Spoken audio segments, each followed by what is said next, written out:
ራሳቸውን የሚያውቁ ሰዎች መገለጫ ባህሪ አላቸው። እነሱ አስፈላጊ እንደሆኑት ሁሉ ሌሎች ሰዎችም አስፈላጊ መሆናቸውን ያምናሉ።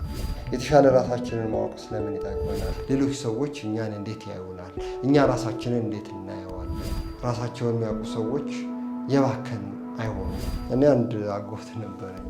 ከተወሰነ ሳምንት በኋላ ጫማ ሰቀለ፣ ምንም ሳይሰራ ማለት ነው።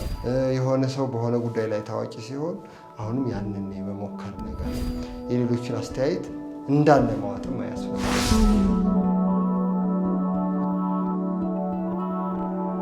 ብዙ ጊዜ የምናውቃቸው የሚመስሉን ቃላቶች መካከል አንዱ ራስን ማወቅ ነው። ስለ ራስን ማወቅ ብዙ ጊዜ ደጋግመን ሰምተን ሊሆን ይችላል።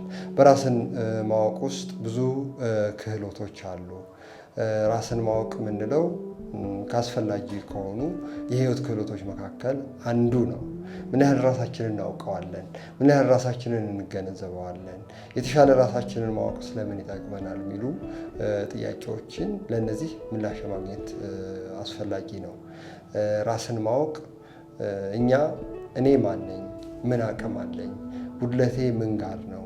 ጥንካሬ ምን ጋር ነው? ከሌሎች ሰዎች በምን እለያለሁ? ከሌሎች ሰዎች ጋር የምጋራቸው ነገሮች ምንድን ናቸው? ዋጋ የምሰጣቸው ነገሮች ምንድን ናቸው? የሚሉትን እና ለእነዚህ ጥያቄ የመመለስ ጉዳይ ነው። የተሻለ ራሳችንን ስናውቅ የተሻለ መስራት እንችላለን። ከሌሎች ጋር ጤናማ ተግባቦት መፍጠር እንችላለን። እንዲሁም ስለ ዓለም ያለን መረዳት ከፍ ይላል። ጤናማ ህይወት መኖር እንድንችል ያግዘናል። እንግዲህ ራስን ለማወቅ የመጀመሪያው ነገር አስፈላጊ የሆኑ ግብአቶች አሉ። ከዛ መካከል አንዱ ሌሎች ሰዎች እኛን እንዴት ያዩናል? እኛ ራሳችንን እንዴት እናየዋለን? ከሌሎች ሰዎች ጋር ምንጋራቸው ነገሮች እንደ ሰው አሉን። የሚለዩን ደግሞ የራሳችን የሆኑ ችሎታዎች፣ ዝንባሌዎች፣ ፍላጎቶች ይኖሩናል። እነዚህም ሁሉ በአግባቡ የመረዳት ጉዳይ ነው ራስን ማወቅ። ራስን የሚያውቁ ሰዎች በተሻለ ሁኔታ ኃላፊነት ይወስዳሉ። የራሳቸውንም መብት የሌሎችንም መብት ያከብራሉ። በተጨማሪም ራሳቸውን የሚያውቁ ሰዎች ለራሳቸው የተሻለ ክብር አላቸው። ተፈጥሮንም ራሳቸውንም የመረዳት አቅማቸው ከፍ ስለሚል ብዙ ጊዜ በሌሎች ተጽዕኖ ስር የሚወድቁ አይደሉም። የራሳቸውን አቅም እና ዝንባሌ ያውቃሉ። ስለዚህ አቅማቸውን ምን ላይ ማዋል እንዳለባቸው ጠንቅቀው ይረዳሉ ማለት ነው። ሌላው ራስን የሚያውቁ ሰዎች ከብዙዎቻችን በተሻለ ሁኔታ ጊዜን በአግባቡ የመጠቀም፣ ኃላፊነት የመውሰድ፣ ጥሩ ውሳኔ የመወሰን እንዲሁም ደግሞ ከሌሎች ሰዎች ጋር ጥሩ የሆነ ተግባቦት የመፍጠር አቅም አላቸው። ስለዚህ ብዙ ጊዜ ራሳቸውን የሚያውቁ ሰዎች የባከን አይሆኑም። አንዳንዴ አቅም መኖር ብቻ በቂ አይደለም። ያንን አቅም ምን ላይ ነው የምናውለው፣ እንዴት ነው የምንጠቀመው የሚለው ወሳኝ ነው ማለት ነው። ስለዚህ ራስን መገንዘብ ወይም ራስን ማወቅ የምንለው ስሜት በአንድ ጊዜ የሚመጣ አይደለም። በየጊዜው እኛ ስለ ራሳችን ያለን ግምት አለ፣ ሌሎች ሰዎች እኛ የሚያዩበት አይን አለ። እንግዲህ ሁለቱንም ወስደን በአግባቡ ገምግመን የተሻለ ራሳችንን የማወቅ ፍላጎታችንን የመገንዘብ ድክመትና ጥንካሬያችንን የማወቅ አቅም ነው ራስን ማወቅ የምንለው። ይሄ እንዴት ነው የሚዳብረው? አንዱ በልጅነታችን ሌሎች ሰዎች ራሳችንን እንድናውቅ የሚያደርጉልን ድጋፍ ነው። ሌላው ደግሞ ካደግን በኋላ እኛም ራሳችን ላይ ሪፍሌክት የማድረግ ወይም ወደ ውስጣችን የመመልከት አቅማችንም ወሳኝ ነው ማለት ነው። ስለዚህ በልጅነታችን በተለይ ደግሞ ከህፃንነታችን ጀምሮ ያሉት ዓመታት ወሳኝ ናቸው። ግን እድሜያችን ከፍ ካለን በኋላ የህይወት ክህሎት ስልጠናዎች ለምሳሌ በጣም ጠቃሚ ናቸው። ያቻላቸው ውይይቶች ላይ ያለን ተሳትፎ፣ በየጊዜው ደግሞ ራሳችንን የመመርመር አቅም። የህይወት ክህሎት ስልጠናዎችን በሚመለከት ባለፈው አንድ ቪዲዮ ሰርቼላችሁ ነበር።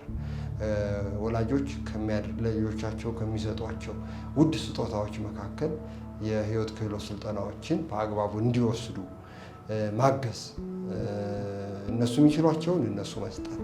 ግን ብዙ ወላጆች ደግሞ ይህን ስልጠና ወላጆችም ራሳችን ላንወስደው ስለምንችል በባለሙያዎች የሚሰጡ ስልጠናዎችን ተከታትለን ልክ ትምህርታቸው ላይ እንደምንከታተለው ሁሉ መንፈሳዊ ሕይወታቸው ላይ እንደምንከታተላቸው ሁሉ እንዲህ አይነት ስልጠናዎችም ላይ ተከታትለን እንዲወስዱ ብናደርግ በየጊዜው እድገታቸውን ብንገመግም በአካል ማደግ ብቻ ወይም በትምህርት ጎበዝ መሆን ብቻ ለልጆች በቂ አይደለም። እንደውም ለልጆች በጣም አስፈላጊው ነገር ባለብዙ ክህሎት የመሆናቸው ጉዳይ ነው።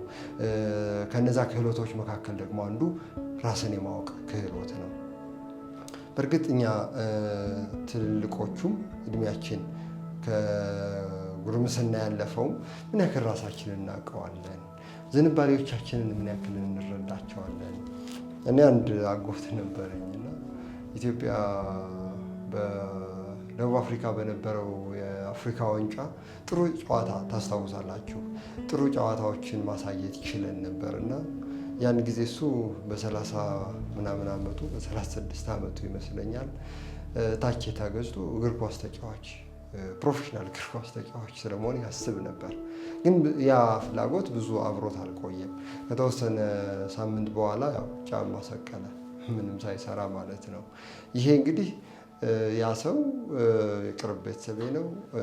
ግን ራሱን የማወቅ ነገሩ አሁን ሳስበው በቃ ሁልጊዜም ሯጮች ሲያሸንፉ ሯጭ የመሆን ፍላጎት ያድርበታል።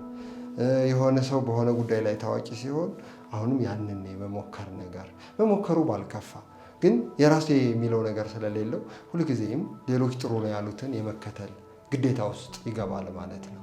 ግን ራሳችንን የምናውቅ ከሆነ ፍላጎታችንን እናውቀዋለን፣ አቅማችንን እንገነዘበዋለን፣ ምን ላይ ጎበዝ እንደሆንን፣ ምን ላይ ደግሞ እኛ ድክመት እንዳለብን እንረዳለን ማለት ነው። ስለዚህ ራስን ማወቅ ከክህሎቶች ሁሉ በጣም አስፈላጊ ክህሎት ነው ማለት ነው። እንግዲህ ራሳችንን ለማወቅ የሚያግዙን አንዳንድ ዘዴዎች አሉ። አንዱ የሌሎችን አስተያየት በአግባቡ መቀበል መቻል ነው። ሌሎቹ ስላደነቁን ሁልጊዜ ትክክል ነን ማለት አይደለም። ሌሎቹ ስለነቀፉን ሁልጊዜ ስህተት ነን ማለት አይደለም። የሌሎችን አስተያየት እንዳለ ማዋጥም አያስፈልገንም። ግን ምን ማድረግ ይኖርብናል? የሌሎችን አስተያየት መዝነን በሚዛኑ መውሰድ ያስፈልገናል ማለት ነው። ራሳቸውን የሚያውቁ ሰዎች መገለጫ ባህሪ አላቸው። ከነዛ ውስጥ አንዱ ላደረጉት ድርጊት ኃላፊነት መውሰድ ነው። ለጥፋቱ ኃላፊነት ይወስዳሉ። ለሰሩት ጥሩ ስራም ለራሳቸው እውቅና ይሰጣሉ።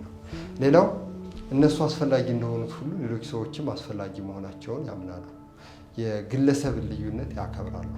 የግለሰብ ልዩነት ሲባል የጾታ፣ የሃይማኖት፣ የአስተሳሰብ ማንኛውንም አይነት ልዩነት ለመቀበል ኦፕን ማይንድድ ናቸው። ሌላው ሁልጊዜም ራሳቸውን ፍጹም አድርገው አይደለም የሚያስቡት። ለመማር ከስህተታቸው ለመታረም ዝግጁነት፣ የተሻለ ቅንነት አላቸው። በራስ መተማመን ስሜታቸው ጥሩ ስሜት አላቸው። እዛ ላይ አስፈላጊ እንደሆኑ ያምናሉ። ለሌሎችም በቂ የሆነ ክብርና እውቅና ይሰጣሉ። ሁልጊዜም ለመተባበር ከሌሎች ሰዎች ጋር በጋራ ስለማደግና ለመተባበር የተሻለ ቅንነት የሚታይባቸው ናቸው። ስለዚህ እንዴት ማዳበር እንችላለን ይህንን ስሜት ስንል አንዱ ሁልጊዜም ለመማር ዝግጁ መሆንን ይፈልጋል። ሌላው የሌሎችን ሰዎች አስተያየት በአግባቡና በቅንነት መቀበል እንዳለ መዋጥ ሳይሆን ትክክል የምንለውን መዝነን ራሳችንን ከእንደገና ለማየት ፈቃደኝነት ያስፈልገናል። ሶስተኛው ኃላፊነት መውሰድ መቻል ነው። ኃላፊነት መውሰድ ማለት ለአንድ ድርጊት እኛ ድርሻችንን ለጥፋታችንን እርማት ይቅርታ ሊሆን ይችላል። ለጥሩ ነገርም ደግሞ በቂ እውቅና መስጠት አለብን። ብዙ ጊዜ ኃላፊነትን መሸሽ የተለመደ ነገር ነው። በተለይ ደግሞ ብስለት ሲጎድለን በቂ የሆነ ስለ ራሳችን ያለን መረዳት ወይም ራሳችንን የማወቅ አቅማችን ዝቅተኛ ከሆነ ምን ውስጥ ነው የምንገባው? ቀድመን መከላከል ውስጥ የመግባት ነገር ይኖራል። ጥሩ ብቻ ስንሰራ እንድንደነቅ እንፈልጋለን። መጥፎ ነገር ስናደርግ ደግሞ ሁልጊዜም ከኛ ይልቅ ወደ ሌሎቹ የማሳበብ ነገር ይኖረናል። ስለዚህ በአግባቡ ኃላፊነትን መውሰድ ያስፈልገናል ማለት ነው። እንግዲህ ይሄ የልምምዱን ውጤት ነው። ሌላው ራስን ለማወቅ የሚያስፈልገን በየጊዜው ራሳችንን ለአዳዲስ ነገር ዝግጁ ማድረግ ይኖርብናል። ተጋላጭነት አስፈላጊ ነው ማለት ነው። በተጨማሪም እኛ የመወደድ የመደነቅ ፍላጎት እንዳለን ሁሉ ሌሎቹም ያ ፍላጎት እንዳላቸው መገንዘብ ያስፈልገናል። ሌላው ራስን ለማወቅ ከሚያስፈልጉ ነገሮች መካከል በግለሰብ መካከል ወይም በእኛና በሌሎች መካከል ያለውን ድንበር ሚዛኑን የመጠበቅ አቅም ይፈልጋል። ልዩነቶች ችግር ሳይሆኑ ልዩነቶች በራሳቸው ተፈጥሯዊ መሆናቸውን መቀበል ያስፈልገናል። እንዲሁም ደግሞ በአኗኗራችን ሁልጊዜም አስተሳሰባችን ድርጊታችንንና ሁለንተናችንን የሚወስን መሆኑን መረዳት ያስፈልገናል። እንግዲህ ጆዋሪ ዊንዶው የምንለው ጆ እና ሃሪ የተባሉ ሰዎች ራስን በማወቅ ዙሪያ በአራት ይከፍሉታል። እኛ የምናውቀው ሌሎች ሰዎችም የሚያውቁት ግልጽ የሆነ ማንነት አለ። ሁለተኛው እኛ ማናውቀው ሌሎች ሰዎች ስለኛ የሚያውቁት አለ። ሶስተኛው ሌሎች ሰዎች ስለኛ የማያውቁት ግን እኛ ስለራሳችን የምናውቀው ምስጢር አድርገን የያዝነው አለ።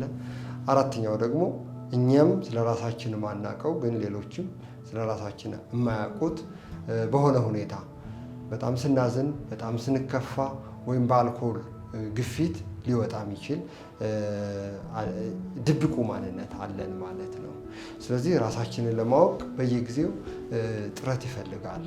በየጊዜው ከራሳችን ጋር መነጋገርን ይፈልጋል።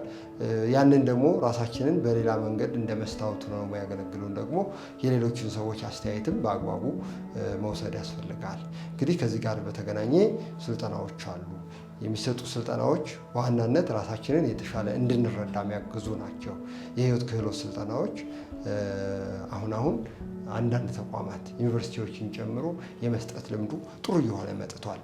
በእኛም ተቋም እዚህ ፍኖት የስነ ልቦና አገልግሎት የምንሰጣቸው የህይወት ክህሎት ስልጠናዎች መካከል አንዱ ራስን ማወቅ እና በራስ የመተማመን ስሜትን እንዴት ማዳበር እንችላለን የሚለው ነው።